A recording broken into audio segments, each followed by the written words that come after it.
మంచిదనా? అందరికి వందనాలు. దేవుని వాక్యాన్ని మీతో పాటు పంచుకోవడానికి నాకు ఈ సమయం ఇచ్చినటువంటి సంఘ పెద్దలకు, షెబెక్కన్న, డేవిడ్కు, అలాగే స్థానిక సంఘంలో ఉన్న అందరికీ, ఈ సమయంలో ప్రత్యేకించి ఈ కూడికకు చేరొచ్చినటువంటి వారందరికీ కూడా నా హృదయపూర్వకమైనటువంటి వందనాలు తెలియజేసుకుంటున్నాను. దేవుని వాక్యంలో నుంచి యెషయా గ్రంథం 7వ అధ్యాయము 14వ వచనం చదువుకొని ధ్యానం చేద్దాం. అందరికీ వందనాలు. యెషయా గ్రంథం 7వ అధ్యాయము 14వ వచనం. కాబట్టి ప్రభువు తానే యొక్క సూచనగా మీకు చూపును, ఆలకించుడి, కన్యక గర్భవతి అయి కుమారుని కని అతనికి ఇమ్మానుయేలును పేరు పెట్టును. ప్రభు సహాయం కొరకు చిన్న ప్రార్థన చేసుకుని ధ్యానం చేద్దాం.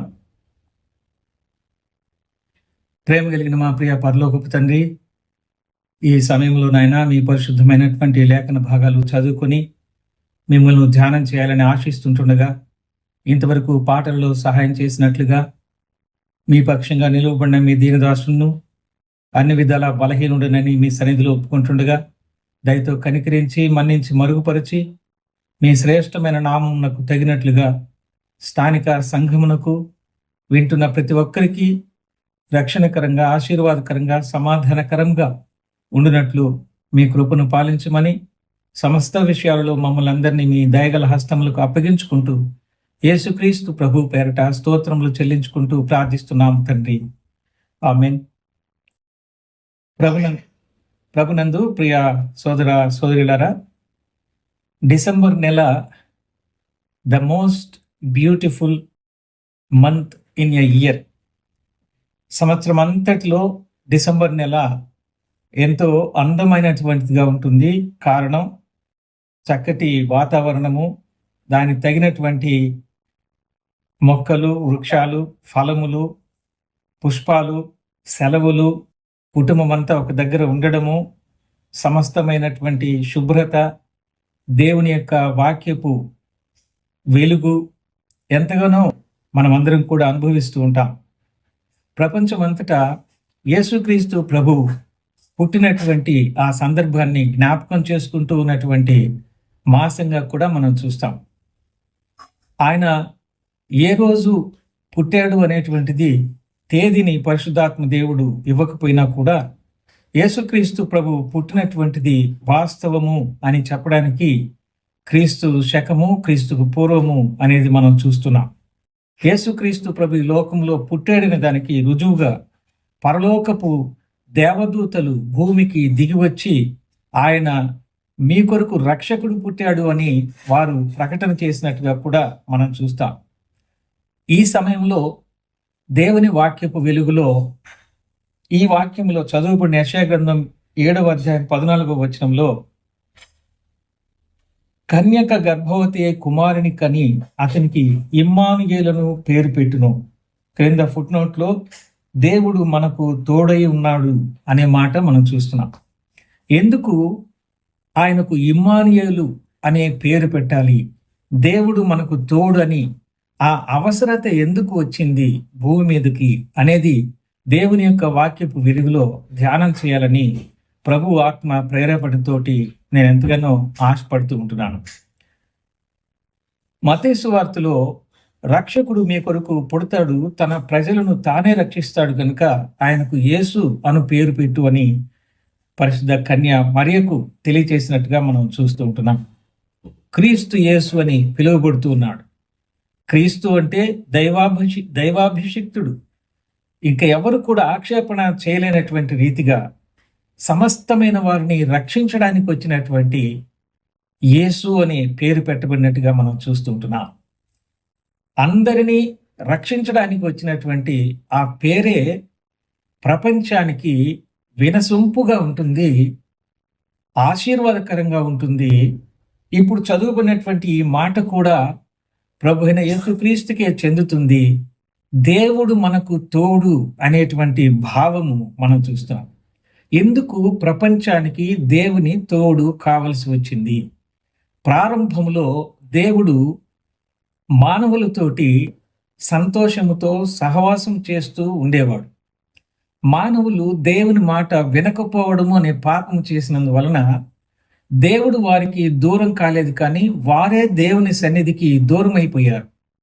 అలాగా దూరం అయిపోయినటువంటి వారు కుటుంబంగా ఏర్పడినప్పుడు ఆ కుటుంబంలో ఇద్దరు అన్నదమ్ముల మధ్యలో చిచ్చు ఏర్పడింది. పెద్దవాడు చిన్నవానిని హత్య చేసినట్టుగా మనం చూస్తున్నాం. ఆ కుటుంబం అలాగా పాడైపోయింది. దాని తర్వాత వచ్చినటువంటి సొసైటీ కూడా పాడైపోయింది. ఒక మనుషుని ద్వారా లోకములోనికి పాపము ఎలాగున ప్రవేశించిందో, మనుషులందరూ పాపము చేసినందువలన మనుషులందరికీ మరణము సంప్రాప్తమైపోయింది. నాటి దినాలలో వందల సంవత్సరాలు బ్రతికినటువంటి మానవ జీవితము కుదించుకొని పోయినటువంటి పరిస్థితిని కూడా మనము చూస్తూ ఉంటున్నాము. దేవుని యొక్క తోడు ఉన్నప్పుడు వారు కష్టపడకుండా ఆహారం తీసుకునేవారు. ప్రకృతి సిద్ధమైనటువంటి ఆరోగ్యవంతమైనటువంటి శక్తి కలిగించేటువంటి ఆహారాన్ని వారు తీసుకునేవారు. ప్రారంభంలో సమస్తమైనటువంటి వారు శాకాహారులే. కానీ దేవుని మాట వినకపోవడము ద్వారా వారి ప్రాయశ్చిత్తం కొరకై రక్తము చిందించబడాల్సినటువంటి పరిస్థితి ఏర్పడింది. దాని తరువాత చెమట కార్చి ఆహారం తీసుకోవాలి అని దేవుని యొక్క మాట చెప్పబడింది. ఆ రీతిగా స్త్రీ కూడా ప్రసవ వేదనతోటి పిల్లలను కంటుంది అని ఆయన తెలియచేశారు. ఈ భూమి కూడా కలుపు మొక్కలతోటి శపించబడినటువంటిదిగా మారిపోయింది. మునుపు పైనుంచి వర్షంతో నిమిత్తము లేకుండా భూమి తేమతోటే పంటలు పండేటువంటి, ఎక్కడనైనా సరే విస్తారమైనటువంటి పంటలు పండేటువంటి విధానము ఆ ఏదైనా తోటలో ప్రపంచ నడిబొడ్డులో ఉన్నటువంటి ఆ స్థలం నుంచి నలుదిక్కుల ప్రపంచమంతటా ఆ నది ప్రవాహము ద్వారా పంటలు పండేటివిగా మనము చూస్తున్నాం. కానీ దేవుని యొక్క శాపము వలన లోకములో రకరకములైనటువంటి పరిస్థితులు ఏర్పడి స్వార్థము, అన్యాయము, అక్రమము, అబద్ధములాడడము లోకములో ఇలాంటివన్నీ పెరిగిపోయినందువల్ల ఏ కుటుంబాన్ని చూసినా కూడా పాత నిబంధనలోనైనా క్రొత్త నిబంధనలోనైనా బైబిల్ గ్రంథంలో చరిత్రలో మనం చూసినా కూడా ప్రతి కుటుంబంలో ఏదో ఒక సమస్య, ఏదో ఒక అసమాధానకరమైనటువంటి పరిస్థితులు మనము చూస్తూ ఉంటున్నాం. ఈ నేటి దినాలలో కూడా అలాంటి పరిస్థితులనే చూస్తూ ఉన్నాం. అందుకోసమే దేవుడు మనకు తోడు అనే అర్థం ఇచ్చేట్లుగా యేసుక్రీస్తు ప్రభు ఈ లోకానికి రావాల్సి వచ్చింది. ఆయన మనము చేసిన పాప శిక్షను తన పాపము లేని శరీరం మీద వేసుకొని మన కొరకు ఆయన సిలువలో శిక్షించబడి, మన కొరకు తన పరిశుద్ధమైన రక్తమును కార్చి, మన కొరకు ఆయన మరణించి సమాధి చేయబడి ఆయన తిరిగి లేచాడు. ప్రాణాన్ని అర్పించినటువంటి వాడు, తిరిగి దానిని తీసుకున్నటువంటి వాడు, జీవితకాల పర్యంతరము మనతో ఉండేవాడు, నిత్యుడైనటువంటి దేవుడు నిత్యత్వంలో కూడా మనకు ప్రవేశాన్ని ఇచ్చి ఆయన వలె నిత్యము ఆయనతో పాటు ఉండి సంతోషముతోటి, ఆనందంతోటి, సమాధానంతోటి ఉండాలని కోరుకున్నటువంటి వాడుగా ఉండి యేసుక్రీస్తు అనే పేరుతో, లేక మనం చదివినటువంటి అంశానికి సంబంధించిన ఆ పేరుకు తగినట్లుగా దేవుడు మనకు తోడుగా ఉన్నాడు అనే భావంతో కూడినటువంటి మాటల్ని మనము ఈ వాక్య భాగంలో చూస్తూ ఉంటున్నాం.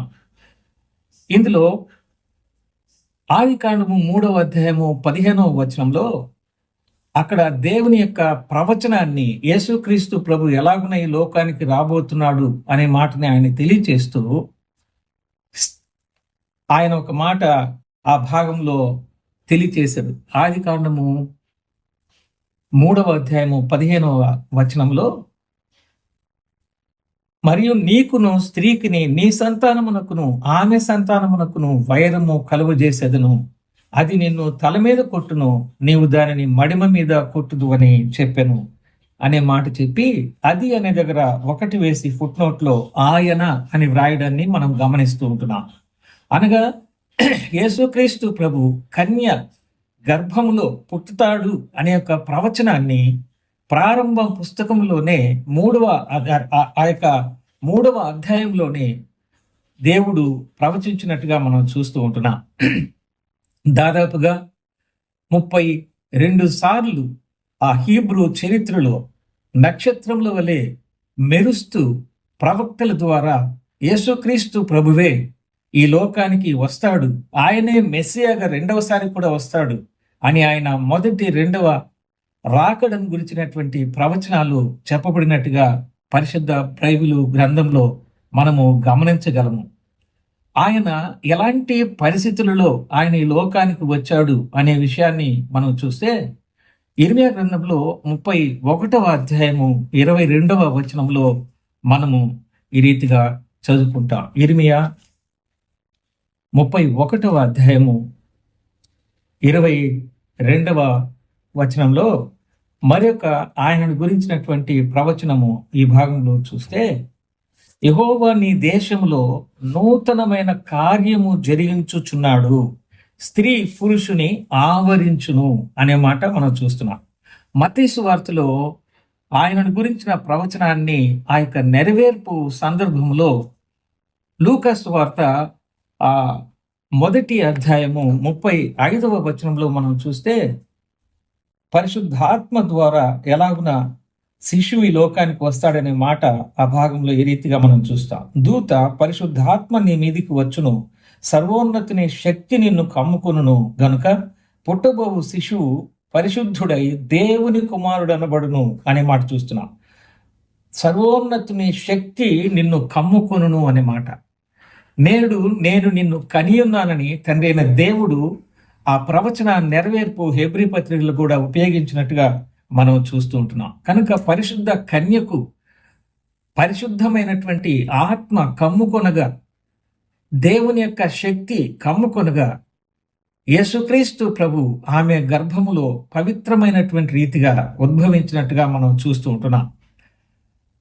ప్రసంగి గ్రంథంలో కూడా శూలాలు గర్భములో ఎముకలు ఎలాగున ఎదుగుతున్నాయో నీకు తెలివినా అనే మాటను, సమస్త కార్యములను దేవుడు ఎలాగున జరిగిస్తున్నాడో నీవు ఎరుగవు అనేటువంటి మాటలను కూడా మనము గమనిస్తూ ఉంటున్నాం.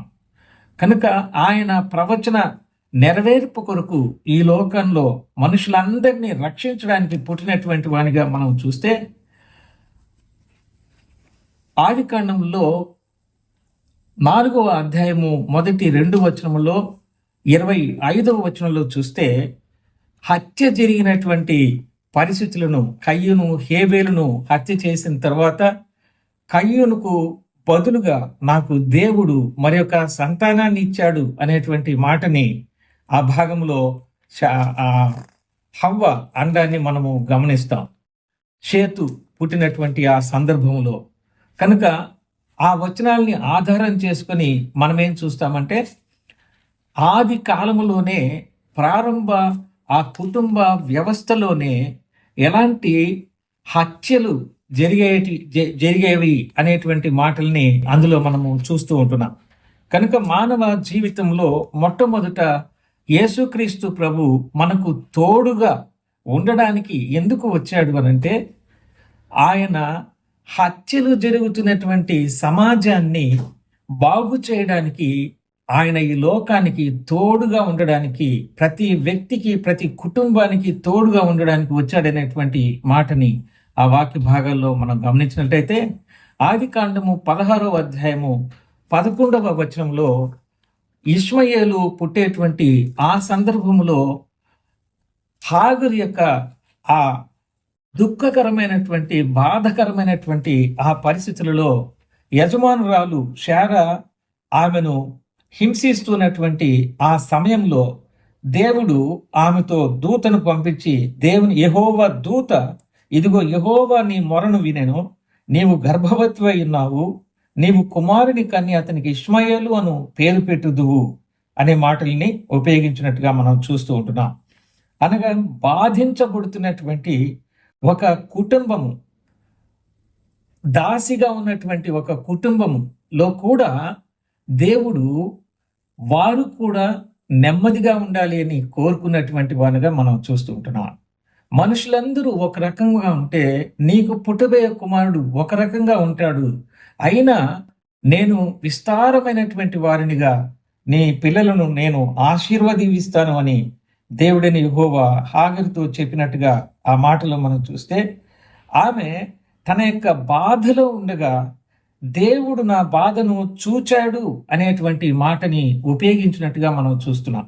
కనుక ఒక కుటుంబము బాధలో ఉన్నప్పుడు దేవుడు తోడుగా ఉండడానికి వచ్చినటువంటి విధానాన్ని ఇమ్మానుయేలు అనే భావంను మనము గమనించగలుగుతూ ఉన్నట్టుగా మనం చూస్తుంటున్నాం. 29వ అధ్యాయంలో యెషయా గ్రంథంలోనే 29వ అధ్యాయము 32వ వచనంలో మనం గమనిస్తే అక్కడ నా బాధను చూచినటువంటి వాడు అనే మాటని లేయ ఆ మాటను ఉపయోగించినట్టుగా మనం చూస్తుంటున్నాం. లేయ జబ్బు కండ్లదిగా ఉంది, కానీ ఆ యొక్క రాహేలు లేయల మధ్యలో ఉన్నటువంటి అన్యాయమైనటువంటి ఆ పరిస్థితిని దేవుడు గమనించి ఆమె బాధలో ఉన్నప్పుడు దేవుడు ఆమె యొక్క బాధను చూచాడనేటువంటి మాటని ఆ భాగంలో మనం చూస్తూ ఉంటున్నాం. లేయ గర్భవతి కుమారుని కని యెహోవా నా శ్రమను చూచి ఉన్నాడు గనుక నా పెనిమిటి నన్ను ప్రేమించును గదా అనుకొని అతనికి రూబేను అను పేరు పెట్టును అనే మాట చూస్తుంటున్నాం. దేవుడు శ్రమను చూచేదానికి మనకు తోడుగా వచ్చాడని ఈ వాక్య భాగంలో మనం చూస్తుంటున్నాం. ఎందుకు దేవుడు మనకు తోడుగా రావాల్సి వచ్చింది అని అంటే, శ్రమలో ఉన్నప్పుడు చూడగలిగినటువంటి వాడుగా ఉన్నాడు కనుక చూచాడు కాబట్టి ఆ శ్రమ నుంచి తప్పించడానికి ఆయన దిగి రావాల్సి వచ్చిందిగా మనం చూస్తూ ఉంటున్నాం. దేవుడు సమీపించరాని మహా తేజస్సులో ఉండేవాడు. మానవులు ఎవరు ఆయనను నేరుగా చూచి బ్రతకలేరు. అందుకనే మన వంటి ఆకారంలో ఆయన ఈ లోకానికి వచ్చాడు, కానీ ఆయన సంపూర్ణమైనటువంటి దేవునిగా మనం చూస్తుంటున్నాం.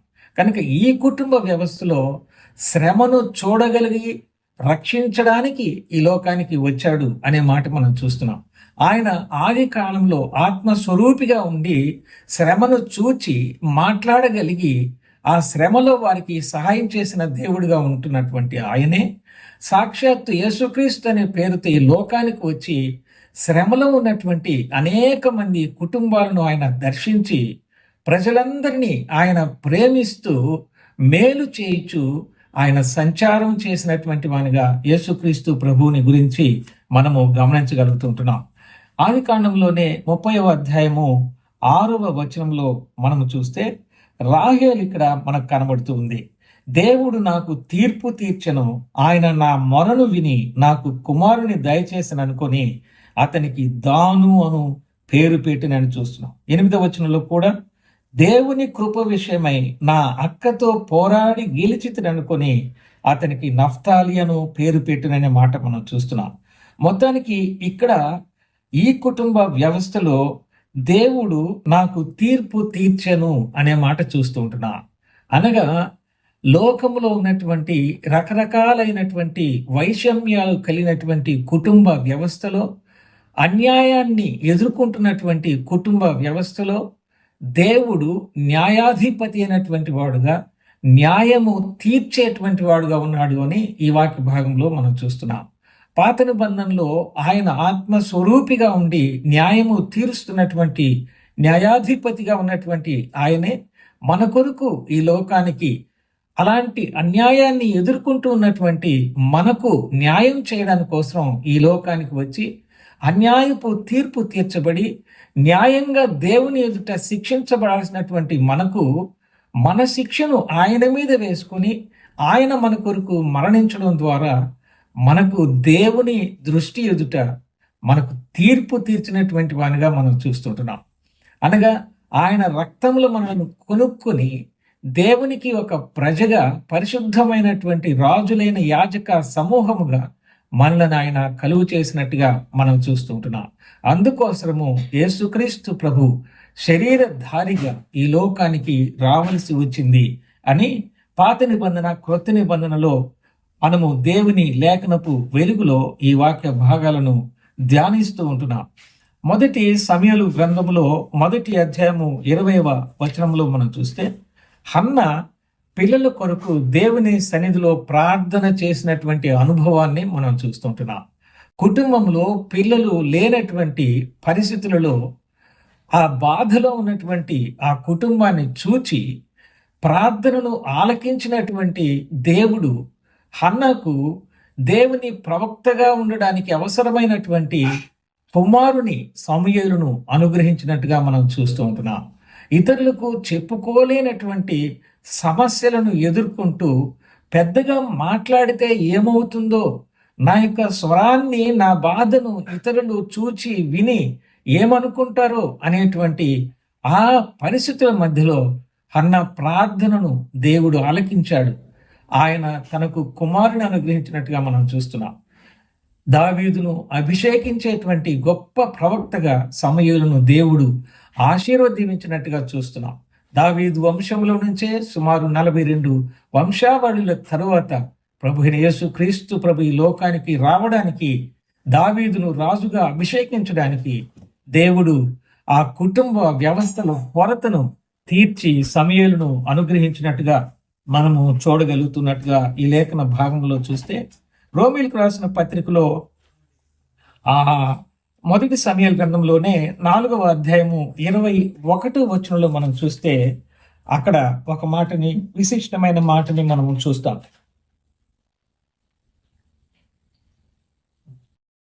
మొదటి సమూయేలు గ్రంథము 4వ అధ్యాయము 21వ వచనం. దేవుని మందసము పట్టబడినదను సంగతిని తన మామయు పెనిమిటియు చనిపోయిన సంగతిని తెలుసుకొని ప్రభావము ఇశ్రాయేలీలలో నుండి పోయనని చెప్పి తన బిడ్డకు ఈకాబోదు అను పేరు పెట్టినని ఈ వాక్య భాగంలో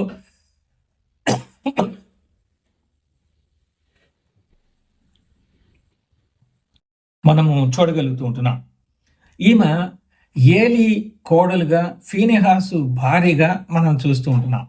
దేవుని యొక్క మందసము ఫిలిస్తీన్లకు పట్టబడినటువంటిదిగా ఉంది అనేటువంటి సంగతిని, అలాగనే హొప్ని, ఫీనెహాసులు ఇద్దరు కూడా హతులైపోయినటువంటి సంగతిని ఏలీకి తెలియచేసినప్పుడు, వృద్ధాప్యములో ఉన్నటువంటి ఏలి తన యొక్క స్థూలకాయము వలన, వృద్ధాప్యము వలన కండ్లు మందగిలినటువంటి అంత వృద్ధాప్యములో దేవుని యొక్క మందసము పట్టబడినది అనేటువంటి మాటను సహించలేకుండా వెనుకకు పడిపోయి మెడ విరిగి ఆయన మృతి చెందినట్టుగా మనం చూస్తే, ఈ కుటుంబ వ్యవస్థలో మొగదిక్కును కోల్పోయినటువంటి ఫీనెహాసు భార్య, దేవుని మందసము పట్టబడింది, నా యొక్క భర్త, నా మామ ఇద్దరు చనిపోయారు కాబట్టి ఆ బాధలో పుట్టినటువంటి ఈ బిడ్డ అనేటువంటి ఆ మాటని ఉపయోగించినట్టుగా తెలియచేస్తుంది.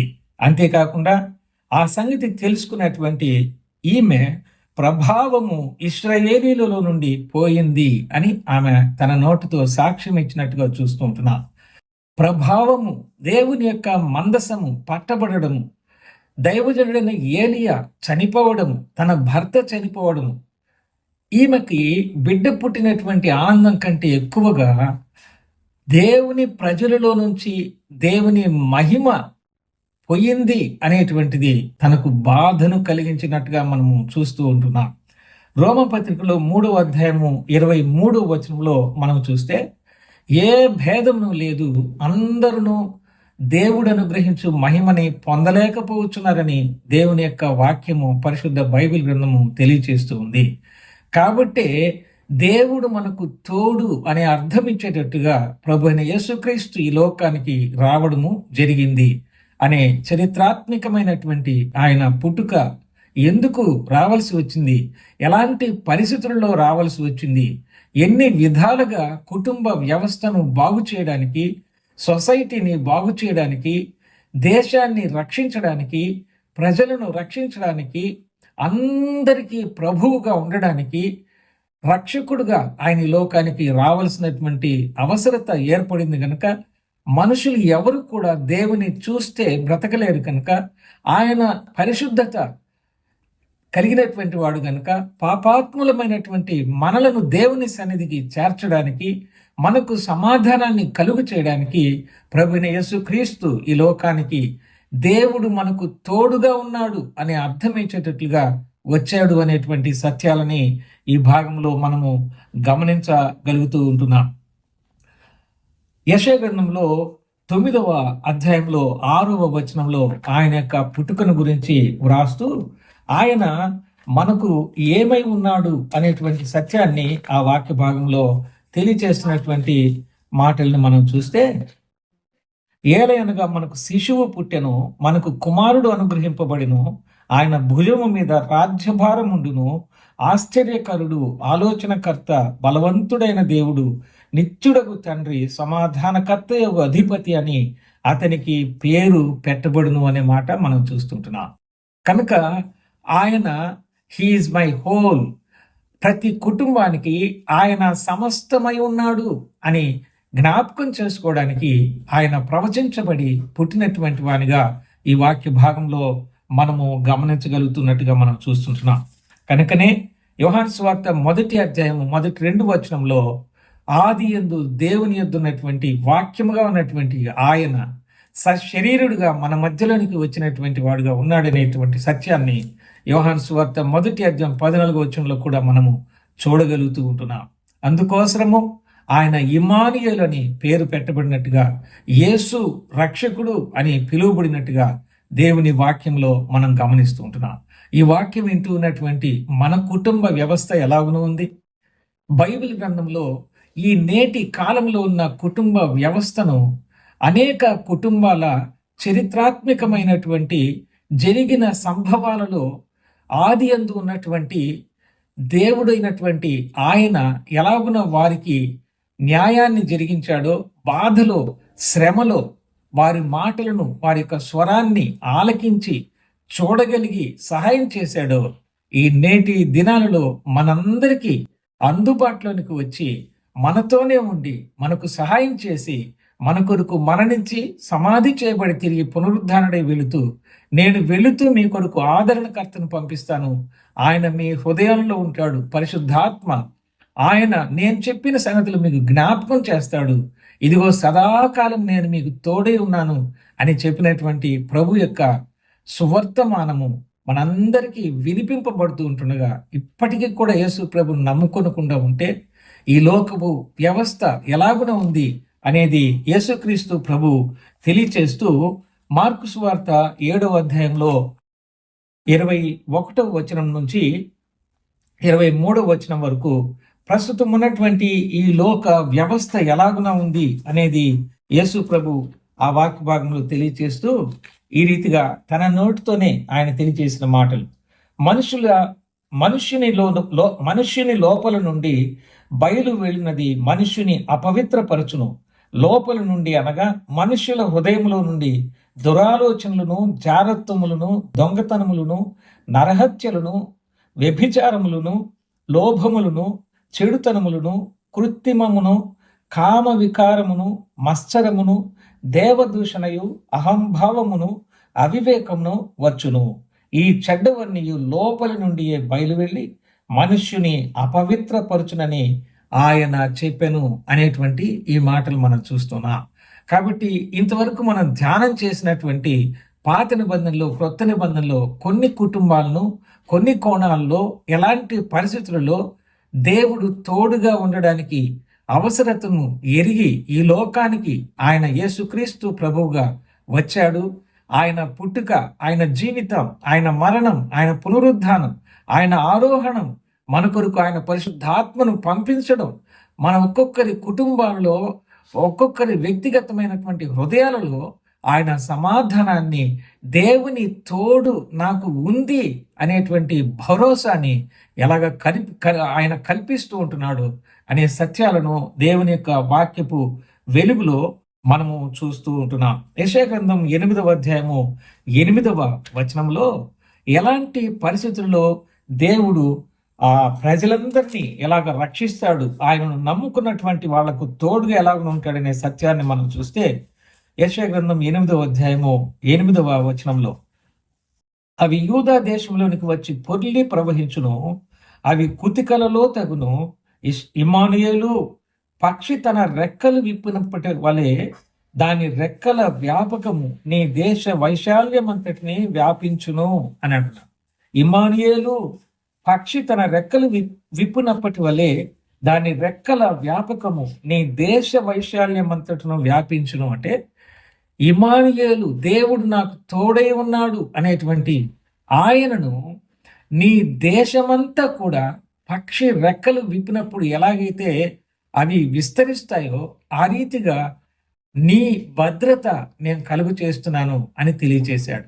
అనగా ఎవరైతే యేసుక్రీస్తు ప్రభువుని రక్షకుడుగా చేర్చుకుంటారో దేశం అంటే మట్టి కాదు, దేశం అంటే మనుషులు అని కవి చెప్పినట్టుగా దేశం అంటే ఒక దేశమే కాదు, కానీ లోకమంతటిలో ఉన్నటువంటి అన్ని రకముల జాతులు, అన్ని రకముల మతములు, కులములు, ఎవరు అని భేదము లేకుండా స్త్రీ పురుషులు అందరికీ ఎవరైతే దేవుడు తోడుగా ఉన్నాడనేటువంటి యేసు ప్రభుని సొంత రక్షకునిగా అంగీకరిస్తారో పైభాగంలో శత్రువుల యొక్క అలజడి పరిస్థితులు ఎలాగున ముంచుకు వస్తున్నా కానీ ఇమ్మానుయేలు పక్షి తన యొక్క రెక్కలు విప్పినప్పటి వలె దాని రెక్కల వ్యాపకముని దేశ వైశాలమంతటిని వ్యాపించుతున్నానంటే దేవుని యొక్క రెక్కల నీడలో ఆయన మనల్ని భద్రపరిచేవాడుగా ఉన్నాడు. శత్రు బాధ నుంచి, అసమాధానకరమైన పరిస్థితుల నుంచి, ఈ లోక సంబంధించిన ప్రతి విధమైన చెడు నుంచి ఆయన మనల్ని కాపాడేటువంటి వాడుగా ఉన్నట్టుగా చూస్తుంటున్నాం. నూతన ఇశ్రాయేలుగా పిలువబడుతున్నటువంటి నేటి క్రైస్తవ సంఘాన్ని దేవుడు ఎలాగున భద్రపరుస్తాడనేటువంటి విషయాన్ని ఇందులో మనం చూస్తూ ఉంటున్నాం. నమ్మనటువంటి వారికి శిక్ష విధించబడుతుంది, కానీ ఆయనను నమ్ముకున్నటువంటి వారికి ఆ శిక్షా కాలంలో కూడా శత్రువుల బారి నుంచి తప్పించి దేవుని యొక్క తీర్పుకు గురి కాకుండా ఆరోగ్యవంతమైనటువంటి తన రెక్కల నీడలో మనకు దేవుడు తోడును అనుగ్రహించేటువంటి వాడుగా మనం చూస్తూ ఉంటున్నటువంటి మాటలుగా ఈ వాక్య భాగాన్ని మనం చూస్తూ ఉంటున్నాం.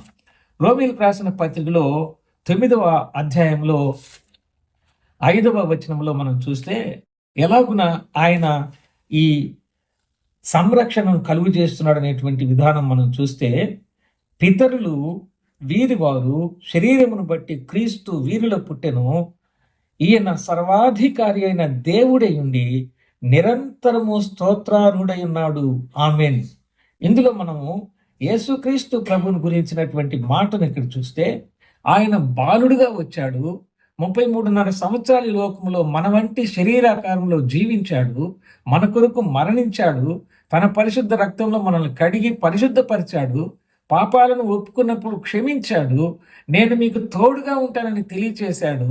ఇక్కడ మనం చూస్తే ఆ యేసుక్రీస్తు ప్రభువుని బాలుడుగా మాత్రమే కాదు, సంపూర్ణ మనిషి కుమారుని మాత్రమే కాదు, ఆయన సర్వాధికారి అయిన దేవుడై ఉండి నిరంతరము స్తోత్రార్హుడై ఉన్నాడని పిలువబడుతున్నటువంటి వానిగా యేసుక్రీస్తు ప్రభువుని మనం చూస్తున్నాం. లోకంలో అనేక మంది అధికారులు ఉన్నారు, కానీ ఈయన అయితే సర్వాధికారి అయినటువంటి, సర్వాధికారాలు కలిగినటువంటి వాడుగా, ఆయన దేవుడుగా ఉన్నాడనేటువంటి మాటలు చూస్తూ ఉంటున్నాం. ఆయన సృష్టికర్త అయినటువంటి దేవుడు, అంతటా ఉండగలిగినటువంటి దేవుడు, ప్రతి మనిషిని చూడడమే కాదు, ప్రతి మనిషిని హృదయాన్ని పరిశోధించగలిగినటువంటి వాడు, ప్రతి మనస్సులో ఉన్న అశాంతిని తీసివేయగలిగినటువంటి వాడుగా మనం చూస్తున్నాం. ప్రతి తలంపుల్లో ఉన్నటువంటి ఆ చీకాకును తీసివేసి దేవుడు నాకు తోడుగా ఉన్నాడనేటువంటి భరోసా కల్పించగలిగినటువంటి వాడుగా ఉన్నాడు. అందుకోసము ఈ క్రిస్మస్ని ప్రపంచవ్యాప్తముగా అత్యున్నతమైనటువంటి రీతిలో ఏ రోజున పుట్టాడో పరిశుద్ధ బైబిల్ గ్రంథంలో తెలియకపోయినా కానీ ప్రజలందరూ కూడా ఇంత సంతోష ఆనందాలతో జరుపుకోవడానికి గల ముఖ్య కారణం ఈ రాత్రికాల సమయమందు, ఈ సమయమందు యేసుక్రీస్తు ప్రభు నాకు తోడుగా ఉన్నాడు, నాకేం పర్వాలేదు అని చెప్పగలిగినటువంటి వారముగా మనం ఉన్నామా లేదనేది మనం జ్ఞాపకం చేసుకోవాల్సిన వారంగా మనం ఉన్నాం. సమస్త దైవత్వం యొక్క పరిపూర్ణత ఆయనలో ఉంది అనేటువంటి మాటని 1 తిమోతి పత్రికలో 3వ అధ్యాయము 16వ వచనంలో మనం చూస్తే, లూకా సువార్త 2వ అధ్యాయంలో 14వ వచనంలో, సర్వోన్నతమైన స్థలములలో దేవునికి మహిమయు ఆయనకి ఇష్టులైన మనుషులకు భూమి మీద సమాధానమును కలుగునుగాక అని దేవుని స్తోత్రము చేయుచుండెను అనే మాటలు మనం చూస్తుంటున్నాం. కనుక ఈ లూకాసు వార్తలో ఉన్న క్రిస్మస్ మెసేజ్ని మనం ఇప్పుడు పూర్తిగా మనం చెప్పుకోలేం, కానీ దేవుడు మనకు తోడుగా ఉంటే మనకు ఏం కలుగుతుంది అని అంటే ఆయన సమాధానాన్ని మనకు అనుగ్రహించేవాడుగా ఉంటాడు. మన యొక్క మనసులలో అలజడిని తీసివేసేవాడుగా ఉంటాడు. దేవుడు మనకు తోడుగా ఉంటే మన యొక్క శ్రమను చూడగలిగిన వాడుగా ఉంటాడు. మనము శ్రమలో మొరపెట్టినప్పుడు నా స్వరాన్ని ఆయన ఆలకించాడు అని రాహేలు ఎలాగనైతే చెప్పిందో, ఆ యొక్క హాగరు నా బాధను చూచినటువంటి దేవుడు అని దేవుని గురించి ఎలాగైతే చెప్పిందో, కుటుంబ వ్యవస్థలో రకరకములైనటువంటి దేవునికి విరోధమైనటువంటి ఆ క్రియలను దేవుడు ఎలాగున ఆయన చొరవ ద్వారా వాటిని పరిష్కరించాడు. అందుకోసమే మనకు ఇమ్మానుయేలు అనే భావం ఇచ్చేటట్టుగా దేవుడు మనకు తోడుగా ఉండాలనేటువంటి ఉద్దేశముతోటి అనంతమైనటువంటి దేవుడు మనుషులు సమీపించరానటువంటి తేజస్సులో ఉన్నటువంటి ఆయన తన సింహాసనాన్ని విడిచిపెట్టి ఒక సత్రంలో పశువుల తొట్టిలో మన కొరకు బాలుడుగా ఆయన పరుండబెట్టినటువంటి వాడిగా చూస్తుంటున్నాం. ఆకాశంలో వింతైనటువంటి నక్షత్రపు వెలుగు జ్ఞానులకు చూపించింది. ఆ యొక్క వెలుగే యేసు ప్రభు బాలుడుగా ఉన్నప్పుడు అక్కడికి వచ్చి నిలిచి ఆ వెలుగు వారికి దారి చూపించింది. వారు ఈ లోకంలో ఉన్నటువంటి ప్రముఖులైనటువంటి వారు, అంత ప్రముఖులైనటువంటి వారు ఆ చిన్న బాలునికి ఇంత పెద్ద మానవాతీతమైనటువంటి నక్షత్రపు వెలుగు తీసుకుని వచ్చి బాలుని చూపించింది అని క్షణము ఆలస్యం లేకుండా వారి యొక్క ప్రముఖత్వాన్ని విడిచిపెట్టి సాగిలపడి ఆయనను వారు పూజించినట్టుగా మనం చూస్తూ ఉంటున్నాం. ఆయనే ప్రభు అయిన యేసుక్రీస్తు. ప్రభువుని నమ్ముకున్నారా? నమ్మి రక్షణ పొందితే దేవుడు మనకు తోడు అనేటువంటి ఆ అవసరతను మనం పొందినటువంటి వాళ్ళంగా ఉంటాం. ఇంకా యేసు ప్రభుని నమ్మకుండా ఉన్నట్లయితే ప్రభుని యేసుక్రీస్తు ప్రభుని సొంత రక్షకునిగా అంగీకరించాలని ప్రభు పేట మనం చేస్తున్నాం. ఈ లూకాసు వార్తలో గొర్రెల కాపర్లకు దేవుని దూత వర్తమానము తెలియచేశాడు. ఎందుకని అనేటువంటి మాటలు చూస్తే అనేకమైనటువంటి వాక్య భాగాలు మనం చూడవచ్చు. కానీ గొర్రెలు అంటే ఎవరు అనేటువంటి ఆ సత్యాన్ని యెహెజ్కేలు గ్రంథం 34వ అధ్యాయము 31వ వచనములో, నా గొర్రెలను నేను మేపుచున్న గొర్రెలను మీరు మనుష్యులు, నేను మీ దేవుడను, ఇదే ప్రభు అయిన యెహోవా వాక్కు. మీరే ఆ గొర్రెలు, మీరే నేను మేపుచున్న గొర్రెలను నగు మీరు మనుషులు అని దేవుడు సెలవిస్తూ ఉంటున్నాడు. గొర్రెల వలె త్రోవ తప్పిపోయి నిత్య నాశనానికి వెళ్తున్నటువంటి మనలను రక్షించడానికి యేసుక్రీస్తు ప్రభు లోక పాపమును మోసుకొని పోచున్న దేవుని గొర్రె పిల్లగా ఈ లోకానికి వచ్చాడు. మనందరి కొరకై ఆయన మరణించాడు, ఆయన రక్షించాడు. ఆయనను నమ్ముకుంటే ఆనాడు ఈనాడు ఎప్పటికీ కూడా ఉన్నటువంటి దేవుడిగా ఉంటూ మనకు తోడుగా ఉంటాడనేటువంటి సత్యాన్ని, దేవుడు మనకు తోడు అనే అర్థం ఇచ్చే ఇమ్మానుయేలు అని పేరు పెట్టబడినట్టుగా ప్రభు యేసుక్రీస్తు ప్రభుని గురించి ఈ చిన్న సందేశాన్ని మనం ఆలకిస్తూ ఉంటుండగా, ప్రభుని యేసుక్రీస్తుని సొంత రక్షకునిగా అంగీకరించి నాకు దేవుడు తోడుగా ఉన్నాడు, అది ఉద్యోగమైనా, అది ప్రయాణమైనా, కుటుంబంలో ఏర్పడేటువంటి ఏ రకమైనటువంటి కలహమైనా, ఎలాంటి పరిస్థితి అయినా, ఎలాంటి అన్యాయమైనా, ఎలాంటి శ్రమనైనా చూడగలిగి నా స్వరాన్ని వినగలిగి నా దగ్గరకు వచ్చి నాకు పరిష్కారం చూపించగలిగినటువంటి వాడుగా ఉంటాడు.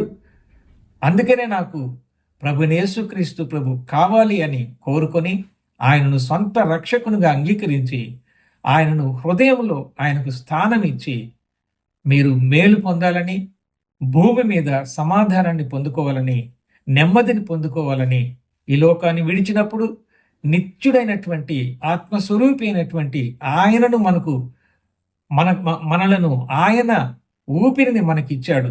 మనకు శరీరము కృషించబోతుంది, కానీ కుళ్ళిపోతుంది, కానీ ఈ ఆత్మ దేవుని నోట నుంచి వచ్చినటువంటి ఊపిరి కనుక ఆత్మకు మరణం లేదు. కాబట్టి నిత్య నాశనానికన్నా వెళ్ళాలి, లేక నిత్యుడైన దేవుని సన్నిధి కన్నా వెళ్ళాలి.